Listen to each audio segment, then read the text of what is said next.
Hola, buenos días. Buenas tardes, buenas noches. This is Barb. And this is Estella. And welcome to Cafecito and Crime. So this is part 2 to the story of Taylor Parker. And I'm going to say the story because this is not who was murdered in this story. Yeah. Okay, so as we know from the part 1, if you haven't heard it, please go back and listen. So part 1, we find out she's psycho, crazy, pathological liar, pretty much anything under the sun. You could say She lies about. And she apparently believes her own lies because she's not a very good liar. So we go back to October the 5th. Okay. So we left off on September the 30th. She had gone to the clinic and she told them it was her OB appointment, and it was one of her last ones because the baby should have been here September the 22nd. Her original date that she had said was that she was going to have the baby September the 22nd. By this time, it's September 30th, and she still hasn't had the baby. Okay. So at this point, she goes to the doctor. She starts crying como loca, telling them that her husband was in the military and that she had just found out that he had passed away and que estaba sola without her mom. I don't even know, whatever. So at this point, she's sitting outside of the clinic and watching the ladies go pregnant women, and some of them even said that she was writing down some of the license plates of the vehicles that were leaving with the women. On October the 5th, still no baby, obviously. And that was a good thing because Wade's house caught on fire. Oh, whole ass fire. What? And it was an intentional fire. Like it was said by some. It was arson. They later determined that the case of the fire was arson, and it was started by a lighter. Okay. Did anybody smoke in the home? I don't know. So after the fire, they were like, ¿sabes qué? Me voy a ir a bañar. So they go over to Connie's house, la mamá de Wade, and they were they on better speaking terms now that she had gone over at least to the baby gender reveal? It was kind of icky, back and forth. Well, I guess she wasn't going to tell him, hey, your house just burnt down. You can't come shower here. Okay. She was a really good mom to her children and that kind of stuff. But she supported them, but she was just... Taylor. Y tenía razón, Pues sí. And so then they went to shower at Connie's house, and while Wade was in the shower, Connie started, I guess, bringing up the baby. Hey, it's already October 5th and there's no baby. Oh, it's okay. I was scheduled to be induced today, but it was canceled because there was a bomb threat at the hospital. Okay. So the hospital that was having where she was going to have the baby had a bomb threat, and it was actually real. It was on the news. Really? And yes. Oh, shit. Yeah. And not a real bomb threat, but a real, not that somebody had a bomb, but it was a real bomb threat where 100 people did have to get evacuated and all the testing and procedures were canceled. Did she make this bomb threat? You need to wait. Okay. So it was on the news and everything. So, I mean, the mom knew about it or whatever. Okay. So she was like, okay. Actually, Connie was just tired of fucking Taylor. And she said, oh, yeah, you called it in. Mm-hmm. And then she also shows her the picture that she found on Facebook of Taylor's mom in Colorado, not dead. Yeah. In Christmas with the kids. I mean, on vacation with the kids, not in Christmas. I'm sorry. She was just on vacation with the kids. So le enseñó, le dijo, well, I thought you said that your mom, whatever. So why is she with your kids, right? Yeah. So at this point, you don't even know what the fuck is coming out this woman. It's a lie and what is not. Like, okay, bitch, now what are you going to say? Because Taylor had told Wade that she was having the baby on September the 22nd. He had taken time off to be there with her, right? So Connie was kind of concerned because she's like, hey, dude, you haven't been to work and there's still no baby. It's October. Been, 2 weeks already. Yeah, right? And there's no baby. So she was kind of concerned that her son was going to lose his job. So le dijo, hey, maybe you should go back to work and they'll call you if there's something, whatever. Right, or if she goes into labor or whatever. So at this time, she was talking to her while Taylor's in the restroom. Showering. Mm-hmm. So Taylor's in the restroom, like salió Wade and it was her turn, so se metió a bañar. Y luego entonces le dice, you know what, hijo, go back to work. Si te van a hablar, si algo pasa, whatever. And he's like, no, you're right, whatever. Pero at the same time, she tells her son, she's not pregnant. Like, stop playing. Like, you need to understand she's not pregnant. I'm tired of this. She's trying to like get sense, like make him get sense. Hey, bro, despierta, güey. Like, she's not pregnant. What the fuck? And, saying, don't forget that she had a hysterectomy after her son, which is now 5. Like, bro. Come on. The facts are I get it. But the facts are in your face pretty much, Pretty much. So obviously Wade was like, Mom, I'm not accepting this. You need to stop. As soon as Taylor walked out the shower, he and Taylor stormed out of Connie's house. So they were again in bad terms. So on October the 8th, Taylor goes to visit her friend Regan. In the morning, she sat outside of Regan's house for a little bit, is what the cameras were kind of, I don't know if they had cameras or somebody had seen her out there, but then she drove away. Más tarde, como la nochecita, and she came back with Starbucks and a baby gift. So they hung out, whatever, for a little bit, and she left Regan's house. And Regan did post on Facebook that they had a good time together. Thank you for coming by. Thank you for the gift, whatever. And she was happy that they were reconnecting because they hadn't talked in a long time. She said she left around 10 p.m. So she was there for a while. According to Regan, she was just happy to see her because they were having a baby. They had a connection. They were both having girls, things in common. And according to Taylor, she was scheduled to have an induction the next day, October the 9th. So on the morning of October the 9th, Wade, remember, he has to go and sell those hogs. Right. So he puts them all on the trailer, 150 hogs. Damn. And then he drives to this location. Which was in Oklahoma, to drop off the hogs. Which was not far from... It was about 4-hour drive. Oh, shit. Yeah, okay. Because it wasn't like in the border of Oklahoma. It was kind of like in the middle of Oklahoma, I guess. So now, apparently, like I said before, the guy had contacted Taylor again and Wade and say, hey, dude, I'm going to take the hogs for $6,100. I'll meet you here in Oklahoma with the hogs really early, around 7:35 a.m. So... Damn, we have to wake up like at fucking 3 in the morning. Yeah, and shit. so he left. He woke up at 3 in the morning. So he goes packs him up, y se va. Just after 9 a.m., so we're going back to Taylor. Taylor gets stopped driving erratically on the street or on the road. And this is the morning she's supposed to get induced. Induced, yeah. So in DeKalb, Texas. So she was driving in DeKalb, Texas. So this is kind of like one of the little towns. County, yeah. A county. So... the cop was just kind of looking at her like, what the fuck is wrong with you? She was driving erratically and the trooper was behind her. Yeah. So at this time, she calls 911 at the same time that the state trooper is behind her, stating to tell the state trooper behind her that she needed help because she started having her baby. Okay. The dispatcher asked where she was located, trying to find her. She said, I'm on my way to Idabel, which is a next town over, but it's 35 minutes away. Okay. So she was on her way trying to get there because that's where her doctor is. Okay, that's where she was going to deliver. And she stated that she was going to have her baby there and she needed to get there immediately. But she did not want to go back to the other town. She's like, no, I need to get to Idabel. And Idabel is about 35 minutes in Oklahoma. So it's inside of Oklahoma in the border. Okay. So at this time, she was going from DeKalb, Texas over into Oklahoma. Y le dijo, I need to go. So she was stopped. The state trooper stopped her. And when the state trooper gets to the car, she sees a baby. Or he sees a baby in the passenger seat. She looked like she was in distress. It was a girl. And it looked like she had just been born? Just been born. And she had an umbilical cord. And half of the umbilical cord was hanging out of Taylor's pants. Okay. Off-duty nurse driving by stops and tries to help her. Yeah. So they needed to cut her yoga pants off because the umbilical cord, right? And when they do that, the placenta fell out from her pants. What? Yeah. So Taylor had blood everywhere. I'm talking about hair, nails, face, forehead, everywhere she had blood. But it was kind of strange because where the baby was at, there was no blood. Yeah. Not only that, but the blood, some of it was already dry. Like it started to dry. And the officer did originally think that it was weird, but he's like, okay, we need to help this baby. She's having a baby. Yeah, the baby's right there. Taylor was hysterical. I mean, she's screaming and telling him, we need to get to the hospital. And you could hear whenever the dispatch is talking to the state trooper, like, okay, she's saying this, whatever. And she's like, you need to get me to Idabel. That's where my doctor is. I'm going to St. Michael's. That's the hospital. The officer asked how old the baby was, and Taylor said it was only about 35 minutes old or so. Okay.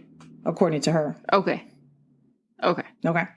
They did CPR on the baby, and you can hear the dispatch saying, come on, Like, you can hear her fucking... Dude, this is what pisses me off, because she starts calling her Clancy. Like, she starts calling the baby, Clancy, you can do it. We're going to be okay. You know, please save her. Like, yeah. Anyway, she then tells a cop that she had been being followed up or seeing a holistic midwife in Oklahoma. So that's why she didn't have any records, I guess, because it was a midwife. Okay, they still have records, but okay. Of course. So she told the cops that she was at Walmart in New Boston, which is where she's from. So they're all talking while all this is going on? I thought they were supposed to be getting her to across the border. They were working on the baby, trying to get her. They're trying to get her out of there. So she told... I mean, you start saying shit just because you're scared. You know, I guess. She said she left Walmart because she felt pressure. And when she was getting in the car, she had pressure and she pushed out the baby while driving. Mm-hmm. Okay? So she tells them she was due on September 22nd. So then the nurse tells them, okay, so the baby is late. Mm-hmm. But the baby was really small.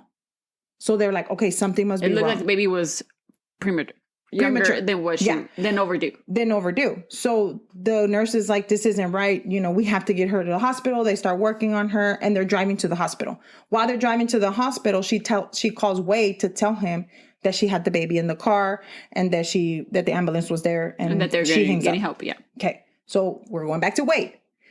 Wade gets to the owner's house, Oklahoma, at 7:00, like he told them. And the ranch is like, no, I never called you or said that I was going to buy these hogs. And bro, this guy showed up with 150 hogs, bitch, in the heat of Oklahoma and Texas. And so these hogs are, I mean, it's still October, so we're still hot here in Texas.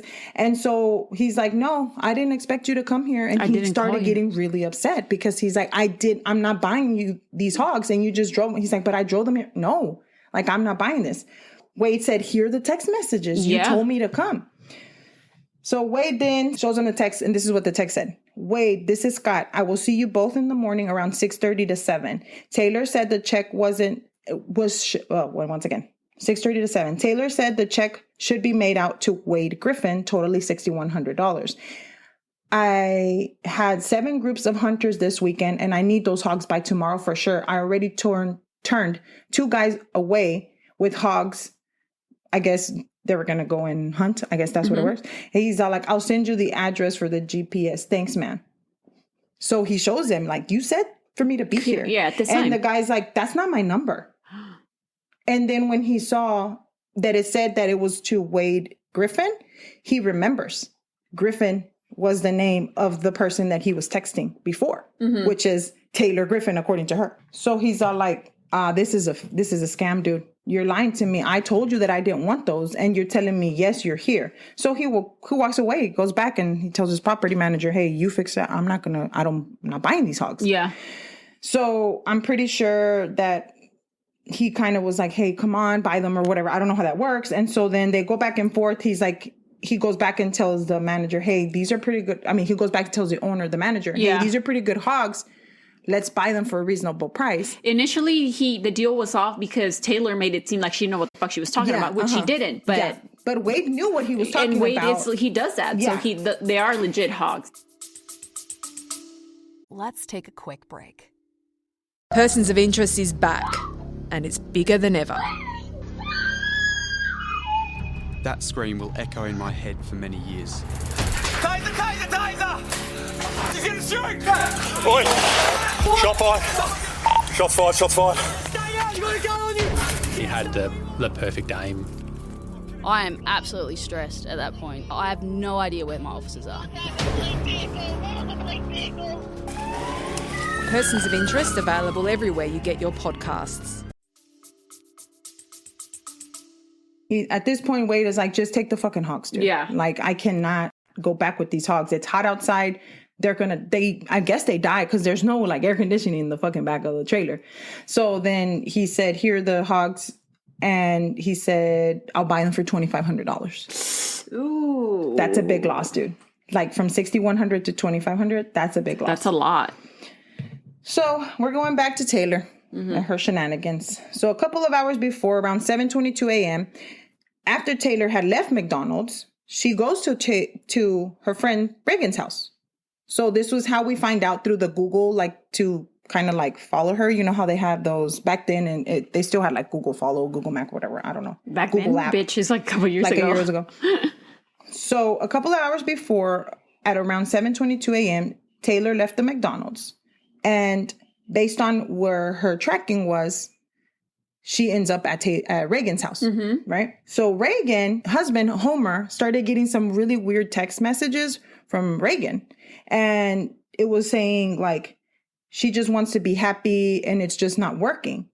And so they continue to text back and forth, but it didn't sound, Homer's like, this doesn't sound like my wife. Something's not okay. So he then texts her at 8:33 saying, I love you. And she never responded. So Taylor, her like Google placement or whatever, saying that she was at Taylor's. She just not being pinged by the towers? I guess she's being pinged by, that's what it is. Like the tower. So it was saying that she was around the vicinity of Regan's house. House, yeah. Mm-hmm. So then at around 9:34, Homer receives a message from his neighbor saying, hey, your dog is out. Like, why is your dog out and your door of the garage is open? So he's like, what the fuck? Door's never open. Right. And so then she's like, well, what do I do with the dog? And he's like, well, just put the dog in the yard or whatever. And then the lady's like, okay. So she left, whatever. She did it or whatever. She did what she was supposed to. So he tried calling Regan. He's like, okay, well, what's going on? 9:58, 10:02, 10:04, 10:06, 10:20. No answer. Nothing. He started calling people that were close to them and the neighbor to just, try to go and check on her. Nobody was really answering. At 10:15 a.m., Jessica Brooks, Regan's mom, arrived at the home to check on her daughter. When she walked in, she saw her daughter of 34 weeks pregnant laying face down in a pool of blood. Mm-hmm. She calls 911. She says, she's screaming at the dispatcher, and the dispatcher's like, what's wrong? What's wrong? And so she kept saying, I don't know, somebody did something. So you couldn't understand what she was saying. Right. She then says, there's blood everywhere. Oh my God, my babies, my babies. Then you hear her screaming at her husband, Marcus, which was with her. Did they hurt her? I don't know, my baby. I can't see what happened. So they're trying to calm her down to see where she's at and that kind of thing. She then asks, is Kinley okay? Which Kinley, remember, it was the baby's name. The baby's name. Right. Her La daughter. hija de, la hija de su hija. I mean, yeah, her granddaughter. Yeah. Her granddaughter. Yeah. So Kinley's about 2 years old at this point. And so then she said, did they hurt her? So she's telling her husband, did they hurt her? Asking whatever. Asking him. And so then she's like, there's just so much blood. There's so much blood. So Marcus found Kinley in the other room. And 3 minutes into the call, the baby's, you can hear her, which broke my heart, saying, where's my mommy? Aww. So then police arrives and she didn't touch her. She's like, I can't touch her, whatever. Right. So they turn Regan around and they discovered that her whole stomach abdominal area was missing. The baby was out of her stomach. And it was just, Estela, there's just so much blood everywhere. Mm-hmm. The scene was horrendous. According to what I read or what I heard, was that she had stab wounds all over her body. There were so many they couldn't even count at one point. She had been cut from hip to hip, and her uterus was taken out and cut. Oh my God. She had so many defensive wounds. Like, this girl put up a fight. There was bruises everywhere. She had wounds all over her palms to where she was like fighting. Mm-hmm. Not only that, but one of her fingers was broken and the tip of the other finger was nearly like gone, like cut off. Yeah.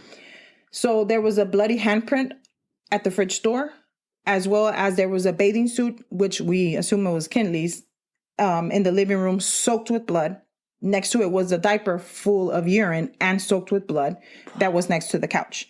Also, there was a large blood stain at the edge. One more time. Also, there was a large blood stain at the edge of the couch that looked like there was clumps of blonde hair in it. And so that looks like they were banging her head against there, or like there was clumps of her hair. There was a blanket that was on the floor with blood and would look like there was amniotic fluid as well. Mm-hmm. As we know, amniotic fluid is the fluid that's inside of the baby's sac when the baby's inside the mom. This is crazy though. Regan had an indentation on her forehead that looked like it came from a 4-pound dumbbell mason jar. Oh shit. So it was from their wedding, and it had some sand in it because that was their wedding theme. So one put sand, one put so the sand was obviously gone, and she had the indention. That's how hard she was hit. No, is indention? Indention. Is it indention? Yeah, una indention. From how hard she was hit. Yeah. Also, there were bloody swipes by the front door and bloody hair smeared against the wall. And where Regan was found, like finally her resting spot, I guess, was full of blood spatter going up and down all over patterns. It was so much blood, Estela, that they were still dripping from the wall. There was also some watery stains that were questionable in the kitchen sink and in the restroom sink, like something had been washed off. Lo querían limpiar o estaban limpiando algo. They also find one single crock. Okay. That was left inside the house. By this time, Homer llega and they don't let him in.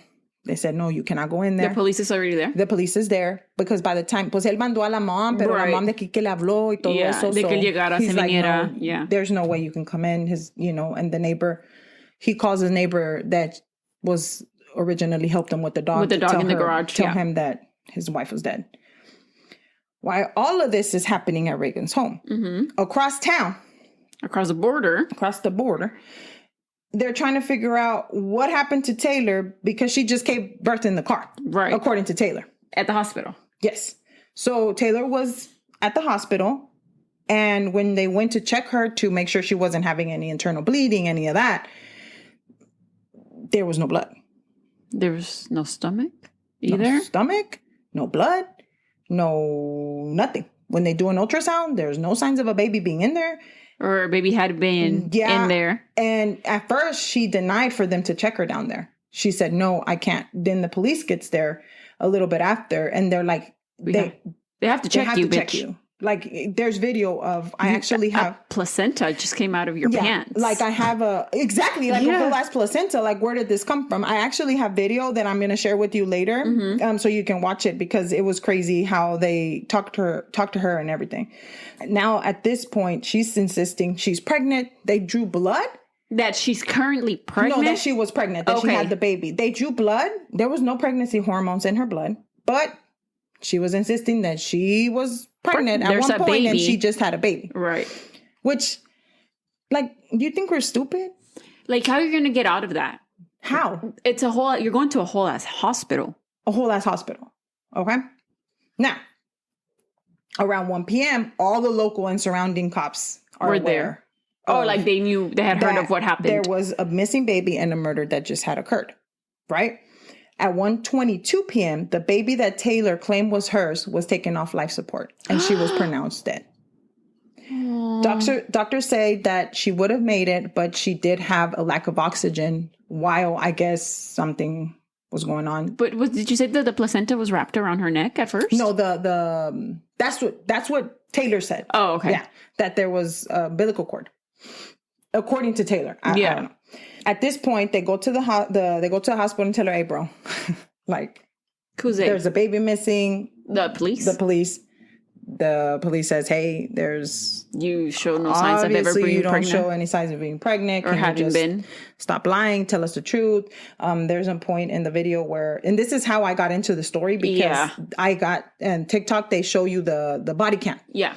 And so then she's laying there and she's like, "What do you mean? What do you mean?" Like, it's sad. And then you can hear her talking to Wade as well.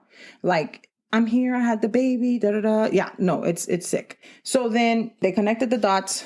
So we know Taylor did it. She finally says, "Okay, I did it, whatever." At this point, the baby's dead. And she was charged with the capital murder of 21-year-old Regan, and eventually... She was only 21? Yes. And eventually with the capital murder death of Braxton Sage, which was the baby's name. Mm-hmm. Braxton was 7 pounds and 18.5 inches long when she was murdered by Taylor.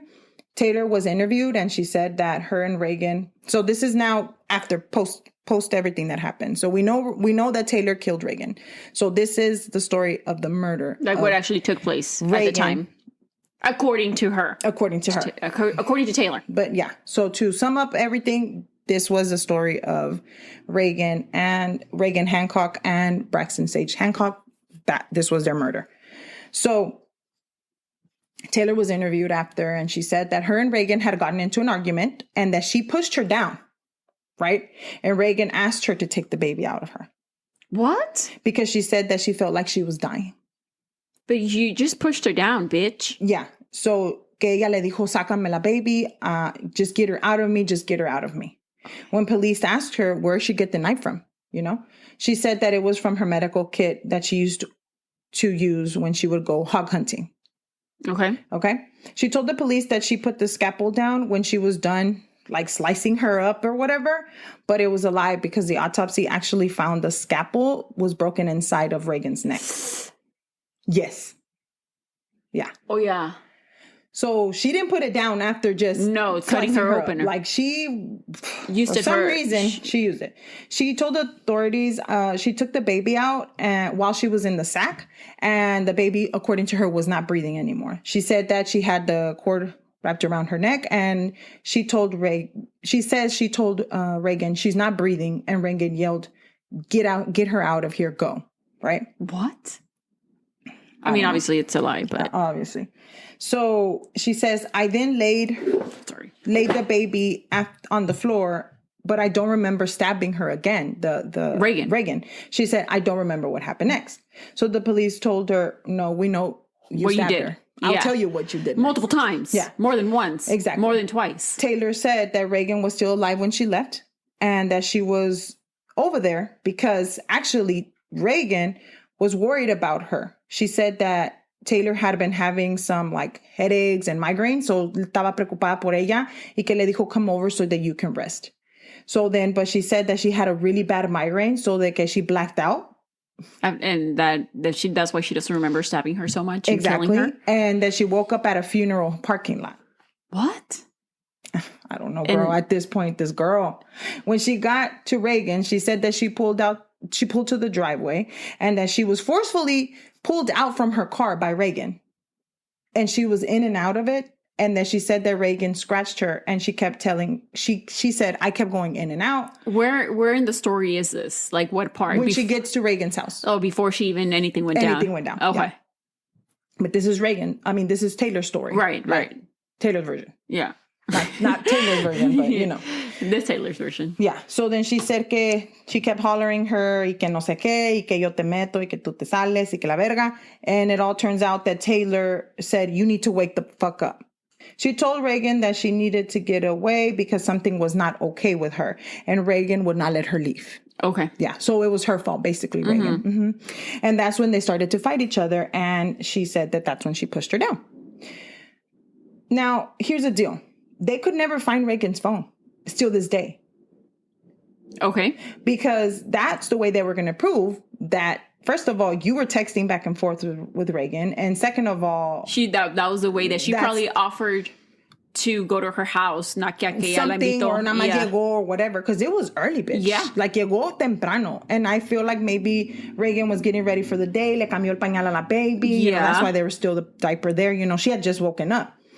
So this is the worst part, I think, of the whole thing. And I know that this sounds bad, but this is probably the worst part because she said, or Taylor told the cops that Kinley was there through the whole attack when she was attacking her mom. And how old was she at this point? 2. Damn. 2 or 3. Like she was a toddler. And she does say that the little baby girl, oh my God, it broke my heart, came out of the room when she was murdering her mom. Yeah. And that she yelled at her, get back in the room. Taylor. And then she said that she was reported found under a blanket. So she was hiding. Yeah, pobrecita. They asked her about the bomb threat at the hospital. And she denied it, bitch. She said no. She said, okay. It wasn't me. No, it wasn't me. Now the police was like, bruh. What a coincidence. You just literally admitted to opening a lady's body up and taking her baby out. But you're not going to admit to a bomb threat? Like, come on, whatever. Apparently, she did admit to it, and she said she used a voice-changing machine. Girl, I cannot make this up, bro. I cannot make this up. I swear that she used a voice-changing machine to call in the bomb threat to sound like a man. Of course, Taylor pleaded not guilty, and she was held on a $5 million bond. Okay. Now, all the shit started coming up on the trial. So we started trial now. Right. Okay. Basically, she was making But what about Wade and them? Like, well, I mean, he was embarrassed, dude. Like, what the fuck? Well, I'm going to talk about Wade right now. Okay. So around the time that she was about to take the maternity photos that we saw, she was on something called fakeababy.com and she bought a belly. Get on this website. Apparently, she would fake seizures. What? With her previous relationship with Hunter. She also had been pushing him to have a baby. So what do you mean? What do you mean? So Hunter is her ex-husband, right? Right. And she was pushing him also to have a baby, kind of like she did because I guess he was trying when to they first started dating. Yeah. Hold on. I just got on fakeababy.com. Yeah. It says fake ultrasounds, fake sonograms, fake DNA test, $9.99. It's a thing. I told you. Here is on sale. Photo strip ultrasound, 3 different photos, free shipping. Dude, is this legal? Yeah, it says that you people use it to prank people, like they're your friends or like fuck April the pranking. Like no. Anyways, but anyway, proceed. Yeah. So then, with her ex-husband, Hunter actually was on the stand and said that she used to fake seizures and act like she was really sick. I don't know what the fuck for, but anyway, both for attention, Yeah. And then she was so adamant and that she wanted to have a baby with him, pero he's like, dude, you have a hysterectomy. Like, we can't have a baby. Like, you've already had a hysterectomy after my son. Yeah, that one baby, that's it. We can't have a baby anymore. Yeah. And so then she said, don't worry, get a loan and let's find a surrogate and my grandma will pay for it. Now she brought in the fucking grandma. Now the grandma. So it was what? Let's recap. It was first, royalties. And then syrup, no, but then también una herencia, right? Una herencia. And then Uncle Butch. The syrup, heir, whatever. Yeah. And then now her grandma. And her mom that's deceased. Yeah. According to her. That came back to life. She then got a divorce. And after her divorce, she told her friends that she did end up getting that surrogate and that her and Hunter were going to try to have the baby. But Hunter cheated on her with the surrogate. Then she goes on to offer her 2 friends $100,000 for them to carry a baby for her.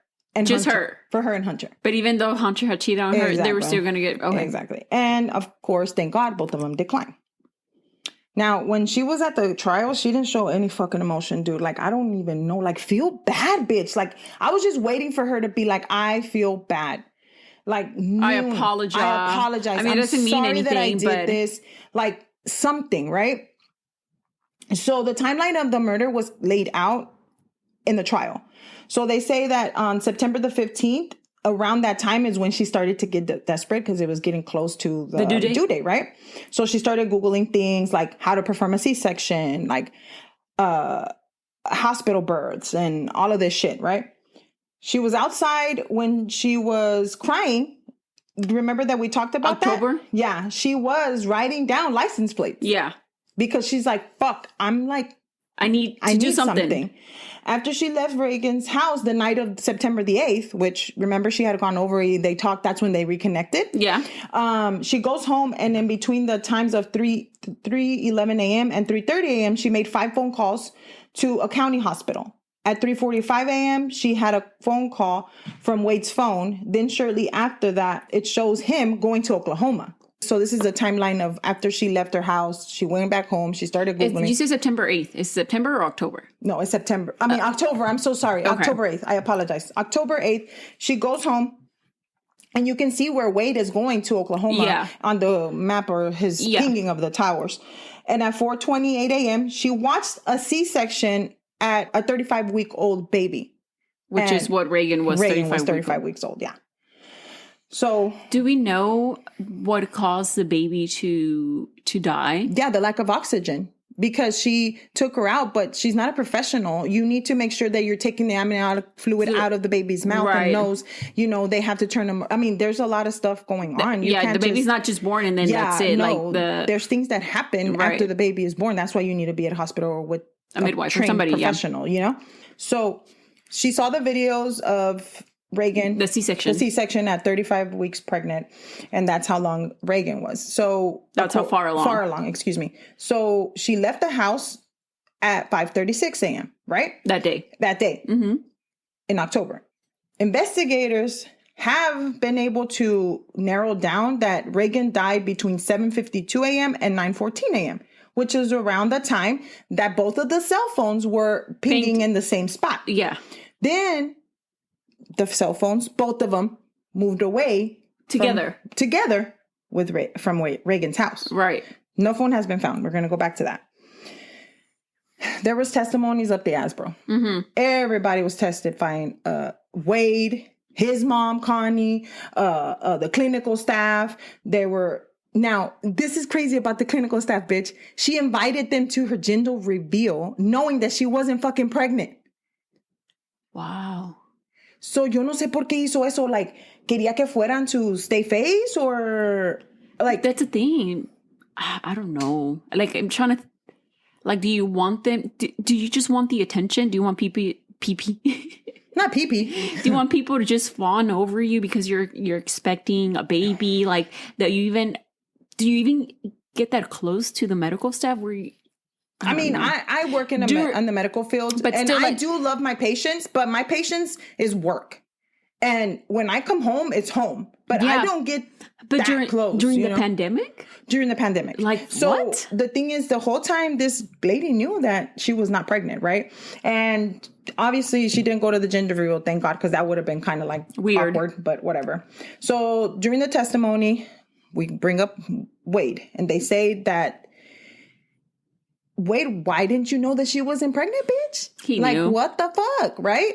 I think that he knew, pero he didn't want to believe it, right? Pero he's like, dude, she showed me documents, emails, everything that I would question, she would give me an answer to. Yeah. So it wasn't like something kind of... It's not like she was just saying, I am pregnant, and that he believed her. No, he was showing her, ella le estaba enseñando a él, like, actual paper, like sonograms, paperwork, or blood work results, and all that stuff. All of that stuff. So not only that, but... Y tenía panza. Tenía panza. So that was another thing. Yeah. They said, well, why didn't you notice that she didn't have a growing belly? And he was like, she did. Honestly, to tell you the truth, to tell you the truth, like, my husband wouldn't have known, like, my first child, he doesn't know anything. I could have told them there was something in there and he wouldn't have known. I just look fat. Yeah. Honestly. Pero they asked him, like, I mean, did you not see her belly growing? And he said, yeah. But whenever they wouldn't have any sex because she would tell him she was high risk. Yeah. But so if you look at, avoid having sex. If you look at I know it's just a picture, but en la foto se ve that she has a belly. Pero that's from when she got it from fakeuppregnancy.com. Pues por eso, that's what I'm saying. But she had a belly. Yeah, she had a belly. Yeah. And that's not even the only, like I told you, she was posting constantly about her pregnant belly, todo eso. And she looked pregnant. Yeah, that's what I'm saying. Y en la foto where it's both of them, él está tocando el estómago. And she's grabbing her stomach and he's grabbing her stomach. I mean, how good can you get a... Maybe he didn't know how far along a stomach at that point. That's what I'm saying. You know, like, maybe he wasn't aware. Right. Like he didn't know. Like I tell you, like, I could have told my husband and a lot of other men that they get... And this is not the only case like this. There's a lot. A lot. Yeah. Sadly. But anyway, proceed. So then... Yeah, so they didn't have much sex because... She was high risk. She was high risk, according to her. So Taylor's defense tried to get the Capita murder taken off the table because they said the fetus wasn't born, right? For Braxlin. Wasn't born? Oh, like she wasn't considered... wasn't considered according to the defense. But no, she was born. She came out of... She came out. She was taken out. She was breathing. Yeah, but then just... And then her umbilical cord was... It didn't accidentally fall inside of Taylor's pants. Like, she took that and put and it's not funny, but it's like, bro, you put a whole ass umbilical cord in your pants. I'm trying to think, I'm trying to think that moment que se bajó los pantalones. Yeah. Y se metió eso allí. Estaba toda llena de blood. And there's pictures of her hands. They're all dry blood and everything like that. I'm going to show Estela the pictures and she can probably put them on the online or whatever, on the Instagram. But, I mean, it's like, bro, you took a whole ass baby out of somebody's body and then didn't know what to do. Y la limpió en el sink. Like, that's what I'm imagining. La limpió en el sink, bro. Porque dices que la baby no tenía sangre, right? No tenía sangre. La baby estaba limpia. So then they're like, okay, well, why is she not? Hey, and neighbors didn't hear anything? No. Oh, because she lived in a house. I'm sorry. I don't know why I thought apartment complex. No, she lived in a house, but the neighbor did notice that estaba abierta, you know, but I'm perro just se había salido. Right. And So she probably let the dog out because the dog would have been fucking barking. It was a baby lab. Still. Girl, my dog is a part lab. They're family dogs. They don't bark. They don't they're not aggressive. Yeah, if it was I know. a pit bull and somebody was trying to, or maybe a Doberman or something like that. Yeah, but it was a baby. He was even a baby. The dog was, it was a baby. puppy. They had just gotten him. Oh, okay. So, I mean, he was like, oh, let me see, the door's open. And that's it. No, but that's what I'm saying. That she probably let the dog out. También para que no hiciera ruido, you know? So, at this point, they were like, no, bitch, you fucking killed the actual baby. She was born. She was born at this long, and she was born alive. Yeah. And you killed her. Yeah. And it was with intent. Yeah. She didn't mean to kill her, but, you know, she whatever. did it. So, since Braxton was still alive, she was charged with capital murder for Braxton as well. Mm-hmm. They also tried to say that Wade should have known that she was pregnant, but that she was not pregnant. But it's like, bro, it doesn't matter. We're not putting Wade on trial. He has nothing to do with this. Nothing to do with this. No. Like, Wade is not being on trial for murder. It's not Taylor. being put on trial. Put on trial for murder. In the end, no one bitch, not one person, not one witness testified in her defense. Nobody. Who would have? Nobody. Not one person. Wait, did she actually have a mom? She actually had a mom. Was her name? Her name was Shelly, but I don't know. Like, I don't know much about her. Shelly Links. She declined to be on stand herself. She was like, no. It took about an hour for them to for the jury to deliberate. Yeah, and they found her guilty of murder of both charges. Now, I think that they were trying to get her. I mean, we're in Texas, bitch. Capital murder, the death penalty, and they did sentence her to death. Yeah. So she's on death row as we speak here in Texas, because we don't play. Not here. So as for Kinley, her dad had passed away 3 months after all of this had happened. So remember, Kinley is the daughter of not Homer. Not Homer, her biological dad. Oh, yeah. So 3 months before the trial was over, but guess what? He kept Kinley. Homer did. Aww. Y le hizo su hija. He adopted her. He adopted her and everything, because he took care of her after his wife's death, and he did get with someone else. You know, he's young. He's in his 20s, dude. Like, you know, they're all young, but yeah. Another thing that I wanted to add. Apparently, before all of this happened, like in her other relationships, I found out, based on what I read and stuff like that, she actually lied to people, and she would tell people she had ALS because her friend actually had ALS. And so then her friend and her would be like, oh, I'm in the hospital. Oh, I'm in the hospital too. What? Or 2 weeks later, she would be in the hospital también. Like, she was just a pathological liar. People that would work with her were like, she lies about anything and everything. About anything. She actually got involved with someone in jail. Mm-hmm. That was her girlfriend. Mm-hmm. And she told her that she was going to give her money, obviously. También. From her oil royalties. Yeah. And she went on to try to get someone else to say that they had done it. What? Yeah. Who's going to believe that?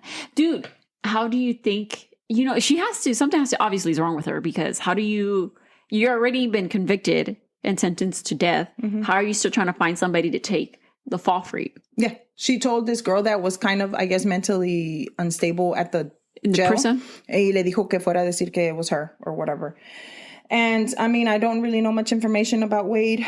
Poor Wade. I feel sorry for him, because he went through a traumatizing time, but I'm pretty sure he's young. He can, get past it. He looked like he was a good guy, and he was hardworking. No, yeah, for sure. So her mom was at the trial.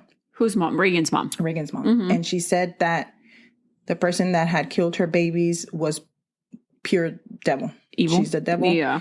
And then, I don't know if I said this, but she did not show any emotion or remorse of what she did. The only time that they did see her, like, kind of cry a little bit, mm-hmm. was one time during the whole trial. I bet, and it had nothing to do with nothing. So she did. And then she would write letters to her mom, to her actual mom, que le pusiera money on her books. Like, dude, how the fuck? Like, I just, you know what? I'm done. I could keep going. There's a whole nother part to what this girl has done in jail and all kind of stuff. But honestly, we don't need to give her need to give her any more of our time. once again, this is the murder of Regan Hancock and Braxton Sage Hancock. That's crazy. Mm-hmm. It's crazy. Yeah, I'm so trying to. if you want to look it up, like there's pictures online, you can actually see the whole body cam footage on TikTok. Do you know if Regan was like an only child or She anything? was not. She had a sister. Her and her sister were very close. She said the sister said that she was very literally she was the glue that held the whole family together. So I'm going to show you a picture of Regan and Homer at their wedding, and then that's Kinley in the bottom. And oh my God. They were holding a memorial for her. The mom was very vocal on TV and stuff because she wanted to make sure that, nobody. Dude, I don't even know. At this point, with this story, I really do question the. I'm over here trying to click on it, but it's a screenshot. And I was like, pendeja. But yeah, so that's really sad. Not only that, but think about. Dude, she was so young. She was only 21. Yeah, she was young. Yeah. Regan was only 21 and it was 27. 29. No, at the time of the offense, it says she was 27. Mm-hmm. At the time. Mm-hmm. Wow. Yeah. So Pobrecita. That's crazy. I really don't know what to think after this one. I am sorry that it went into a 2-part, but I felt like it was so important for you to know hasta donde llegaba. What was her mental capacity to be lying so That's bad. what I'm saying. How could you even think that you would get away with that? Like, how do you think that there were obviously somebody was going to find Regan? Iba a llegar su esposo. I don't know. And like I know what you're coming from. Like, what in your right mind thought that you were going to be like, oh, I just had a baby and pull it off. But did you see she was on her way to Oklahoma and she kept telling him, take me to Oklahoma, which is stupid because it's still professionals. Yeah, duh. And the thing is, no, not that, because she was trying to get away from Texas. No, but still, like in Oklahoma, they're still going to figure out that baby's not They're yours. Not stupid. That's what I'm like, that baby's not yours. Saying. So, but if you can, guys, go on TikTok. They're like literally they have and this is how I got sucked into the story. My sister sent it to me. There's a whole, I'm going to send it to you so you can watch it. The body cam footage of when she gets told, dude, stop lying. Just tell us the truth. We know there's a girl. I don't know. I didn't have anything to do with her. Well, we know there's a girl that was killed, blah, blah, blah. No, I didn't have anything to do with her. Something's wrong with her. So yeah, I just wanted to give another shout out to one of our followers and listeners. Her name is Miss Rochelle. After our last episode, she wrote the day before that one. The day before. No, the episode before that one. Yeah. So after one of the last episodes, it was the one about the controversy, like Chismeando with Cafecito. Mm-hmm. Conversational. Or she actually told us a story about her friend. Her name is Jennifer. And she wanted to just kind of let us know. So I asked her if it was okay if we talked about Jennifer because she's truly missed and she was a mom. Mm-hmm. And so I really wanted to kind of mention this, and our heart goes out to Miss Rachel because she misses her a lot. So based on what Ms. Rachel said, she said Jennifer was diagnosed with leukemia in her early 20s, and she was told that she wouldn't be able to have children. Years later, she ended up beating it, and she was happy. Next thing you know, she was having a baby. She was beyond excited. After she had her son, she was living her best life with her baby boy. I remember texting her on my way to work to tell her about a new place that opened up for kids, hoping we could meet up and take our boys together. She never got back to me, so after I got home from work, I ended up calling her, and her husband answered, and he told me the terrible news. I was so heartbroken, not only for her, but for her son and husband. She fought all the odds and ended up passing. I could never bring myself to ask her husband what was the cause of death. Mm-hmm. None of us could.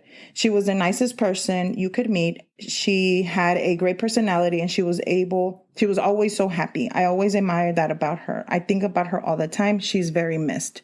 The reason that this came up was because, remember, we had one of the conversational things that we talked about was the lady that left her daughter and went on vacation for a week. So she said that she had a girlfriend and she passed away while taking a shower.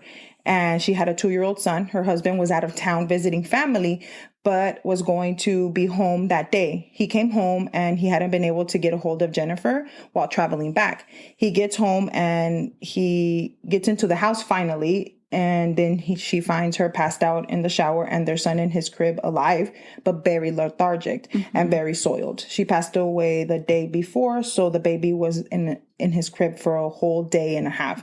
It was so devastating when I found out. So that was about 8 years ago that this happened to Ms. Rochelle. So Ms. Rochelle has been really good to our podcast. Yeah, she's really supportive. Very supportive. She's one of the first ones to like our research or to reach out to us. She's one of the only ones that actually like interacts with us. And one day we're going to go to California to meet her. But we love you and we are by you. And we appreciate you. Not only that, but Jennifer, you know, I feel like the person that passes away or passes on or moves on is alive still with our remembrance. So we wanted to talk to her about her because, you know, I feel she's like alive for Ms. Rochelle. She is alive for her in her heart. And the last time that she remembered, she was alive. So, you know, and I hope that everything is okay for them. So that was our story. Let us know what you think. Please comment if y'all want us to do another episode of something, or if y'all want to hear a certain episode, comment on our post or whatever. Or even, you know, I think that you can leave a comment of like on Spotify, you can leave a comment there. You can, and whatever.